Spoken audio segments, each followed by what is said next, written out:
بسم اللہ الرحمن الرحیم۔ آگے چلتے ہیں نماز وتر کا طریقہ۔ اب نماز وتر جو ہے یہ سب سے آخر میں ہوتی ہے۔ وتر کا معنی ہوتا ہے ایک، اور اصل میں نماز وتر ایک ہوتی ہے۔ ہم جو 3 وتر پڑھتے ہیں، 5 وتر پڑھتے ہیں، 7 پڑھتے ہیں، اللہ کے رسول سے 7 بھی ثابت ہیں، یہ ان ساروں میں باقی نفل ہوتے ہیں، وتر ایک ہوتا ہے۔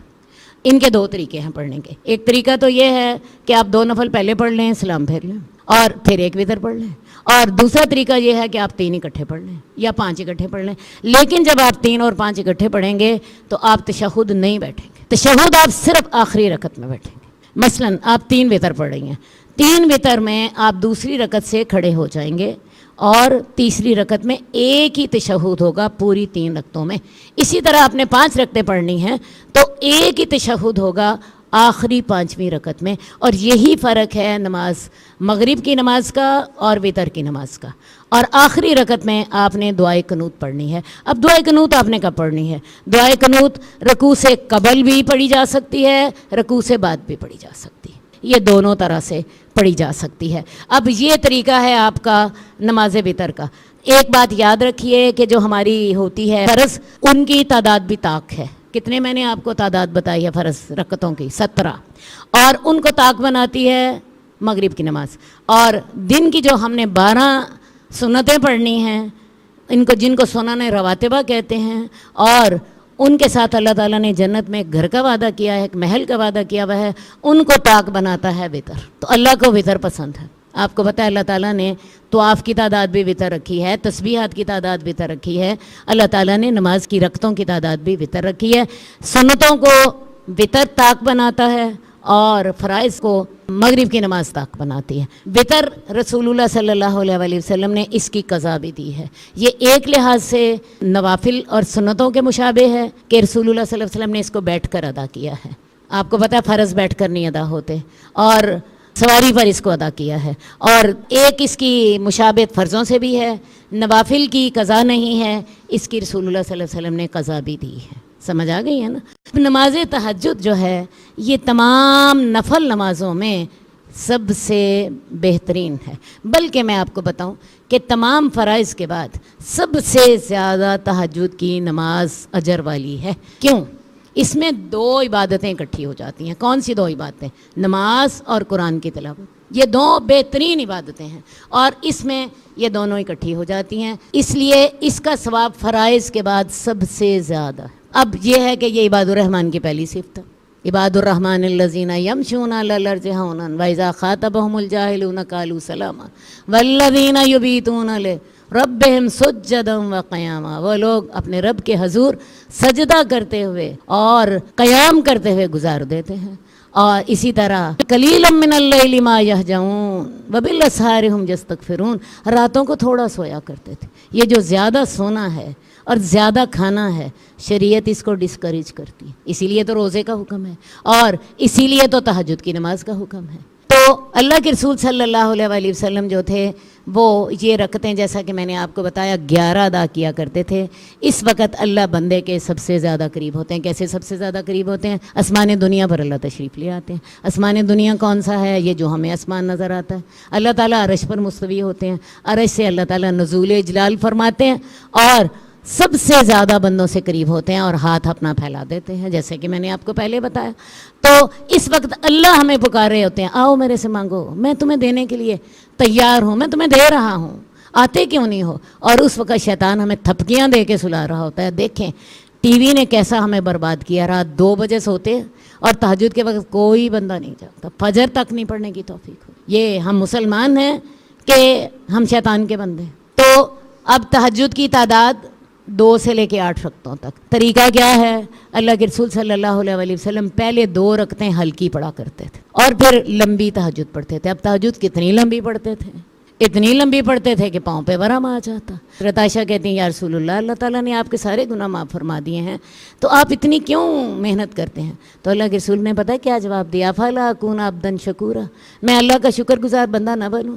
تو یہ شکر گزاری کس کے ساتھ آپ ظاہر کرتے تھے؟ اپنی تہجد کے ساتھ۔ اور کتنی لمبی ہوتی تھی؟ آئیے قرآن سے پوچھتے ہیں۔ قرآن کہتا ہے قُمِ اللَّيْلَ إِلَّا قَلِيلًا، آدھی رات تک قیام کرو. اور قرآن ساتھ گواہی بھی دیتا ہے إِنَّ رَبَّكَ يَعْلَمُ أَنَّكَ تَقُومُ أَدْنَىٰ مِنْ ثُلُثَيِ اللَّيْلِ وَنِصْفَهُ وَثُلُثَهُ وَطَائِفَةٌ مِّنَ الَّذِينَ مَعَكَ.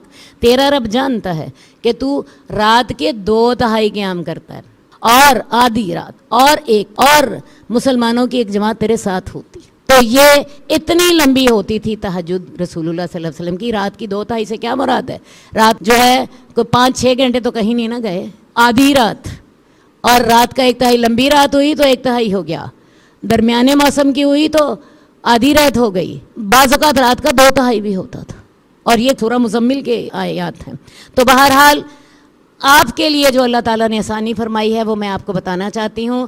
آپ اگر 10 آیات کے ساتھ تہجد میں قیام کریں تو آپ کو غافلوں میں نہیں لکھا جاتا، اور اگر آپ 100 آیات کے ساتھ قیام کریں تو پھر آپ کو قانتین میں لکھا جاتا ہے. قانتین سے کیا مراد ہے؟ اللہ کے فرما بردار. اللہ تعالیٰ نے قرآن مجید میں کہا ہے وَقُومُوا لِلَّهِ قانتین، اللہ کے لیے فرما بردار ہو کر کھڑے ہو جاؤ. تو جب آپ 100 آیات کی تلاوت کرتے ہیں تو آپ قانتین میں لکھے جاتے ہیں. اب 100 آیات کی تلاوت میں آپ کو بتاؤں 100 آیات کتنی صورتوں کی ہے؟ یہ جو سورہ واقعہ ہے اس کی 96 آیات ہیں، 20 منٹوں میں پڑھی جاتی. اگر آپ 2 رکعتیں پڑھیں اور 1 وتر پڑھیں تو 20 منٹوں میں بڑی آسانی سے پڑھی جا سکتی. کیا خیال ہے ہم اس سے بھی عاجز ہیں کہ ہم 20 منٹ لگا لیں؟ فجر کی نماز سے پہلے آدھا گھنٹہ اٹھیں، 10 منٹ آپ کے وضو میں لگیں گے اور 20 منٹ میں یہ پڑھی جائے گی. یا اور ایسی صورتیں دیکھ لیجئے جن کی آیات کی تعداد جو ہے 100 ہو، تو 100 آیات کی تلاوت پر بندہ قانتین میں لکھ دیا جاتا ہے. آج سے ایسا کریں، تجربہ کیجئے. فجر کی اذان آج کل ہو رہی ہے، آج اذان ہوئی تھی 4:30 پر. آج کل 1 منٹ کا فرق پڑا ہے روز کا. 4:30 پر 4 بجے اٹھ جائیے. 4 بجے اٹھ کے آپ 10 منٹ میں جائے نماز پر ہوں گی. اگلے 20 منٹ میں آپ 2 رکعتیں اور 1 وتر آپ کے 20 منٹ میں ادا ہو جائے گا انشاءاللہ، اور آپ کو قانتین میں لکھ دیا جائے گا. سودا مہنگا ہے کہ سستا؟ سستا، لیکن لینا کس نے ہے؟ جس کو اللہ توفیق دیں گے، جس کی نیت آپ کریں گی. نیت آپ کریں گی توفیق اللہ دے گا. اللہ کے رسول کی نماز تہجد، طریقہ، کیفیت میں آپ کو پہلے بتا چکی ہوں کہ ایسے آواز آتی تھی جیسے ہانڈی ابل رہی، پاؤں پہ ورم آ جاتا. نہ سجدے میں اتنی لمبی دیر ہوتے، بلکہ میں نے ایک حدیث میں یہ بھی پڑھا کہ اللہ کے رسول سجدے میں سو جاتے تھے. اتنا سکون ملتا تھا آپ کو، اتنا آپ کو آرام ملتا تھا، سو جاتے. اتنا لمبا سجدہ ہوتا. حضرت عائشہ کی ایک حدیث موجود ہے کہ اللہ کے رسول نے اتنی دیر سجدے میں لگائی کہ مجھے آپ کے بارے میں ڈر پیدا ہو گیا. کیا ڈر پیدا ہو گیا؟ اس دنیا سے تو نہیں چلے گئے. کہتی ہیں میں نے پھر آپ کا انگوٹھا ہلا کے دیکھا. اتنا لمبا سجدہ آج کر کے دیکھیے. کبھی یہ مزہ تو لے کے دیکھو. تسبیحات کرو، تسبیحات کے بعد دعائیں کرو، اللہ کے ساتھ آپ کا تعلق جوڑے. آپ کو پتہ ہو میرا رب میری سن رہا ہے، میں سنا رہی ہوں، وہ سن رہا ہے، اور میں اور وہ بس اوپر اللہ نیچے میں. اور تہجد کے وقت ایک اور آپ کو بہت بڑا فائدہ ہوتا ہے جس کا آپ کو اس وقت اندازہ نہیں ہے. دنیا میں اس وقت آپ دیکھیں نا، باہر سے شور آ رہا ہے، ادھر سے آئے گا، کسی کا بیل بج رہی ہوگی. مجھے تو ملازم ہی نہیں چھوڑتے، دروازہ آپ کے کھٹکھٹا دیتے ہیں. اس وقت نہ ٹیلی فون کی بیل ہوتی ہے، نہ کوئی باہر سے دروازہ کھٹکھٹاتا ہے، نہ کوئی اور شور شرابہ ہوتا ہے. دنیا کے کام سارے سمٹے پڑے ہوتے ہیں، اوپر اللہ نیچے بندہ بس. اور اس وقت جو آپ کو نماز کی کیفیت کا مزہ آتا ہے وہ دن میں کبھی بھی نہیں آتا. اسی لیے اللہ تعالیٰ نے اپنے نبی سے بھی کہا تھا کہ تیرے رب کو پتہ ہے کہ تیرے دن میں تیرے لیے بڑے کام ہیں. تو یہ جو کاموں کی جو ہوتی ہے نا انسان کو، یہ انسان کو وہ سکون ہونے ہی نہیں دیتی جو سکون انسان کو تہجد میں میسر ہوتا ہے. جئنا إلى الدنيا كي ندعو إلى الله لننشر الخير في الكون الذي حارى ونرسل العطر من روض الهدى الزاهي ويشرق السلم أنوارا وأنوارا. جئنا إلى الدنيا كي ندعو